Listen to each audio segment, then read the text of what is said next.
বেশি কথা পারবি না। কি হয়েছে তোমার? হয়েছে কি? কি হয়েছে আপনার? কি হয়েছে? আমার রাস্তা আমি যেভাবে তুমি সেইভাবে। তোমার কি সমস্যা? সমস্যা কি আপনার? নিজ দাদা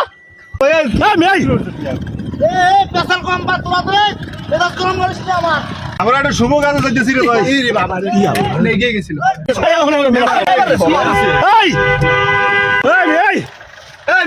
সরেন আমার তাই আমি যা মনে তাই করি। কি হয়েছে? সমস্যা কি? বাড়ি কই? বাড়ি ছেড়ে মনে হয় না। আপনার কি সমস্যা তাই কন? কি সমস্যা? কথা বলি না, একবার সিরিয়া ফালামু কিন্তু কয়ে দিলাম। সিরিয়া ফালামু কিন্তু কয়ে দিলাম। সিরিয়া ফালামু। তুই কোন ভাই? থাক রাখ। আপনার গাড়ি নিজ দাদান। ভাই আমি একটা কথা বলি। ভাই আমি একটা কথা বলি। বলেন। শুরু থেকে এই গেমজাম কেন করতেছেন? শুরুতে কি হয়েছে আপনি বলেন? ওই রাস্তা থেকে আসতেছি, ওই রাস্তা থেকে শুরু। আমার রাস্তায় আমি যেভাবে মন চাই সেভাবে চালাবো। সমস্যা কি? সমস্যা কি আপনার? আমার কোনো সমস্যা নাই। আরে ভাই আপনি তো মাথাই নষ্ট করে ফেলাইতেছেন। মাথা নষ্ট। এ ভাই সামনে গাড়ি সরা। শোনেন আমি গাড়ি সরা দেন না।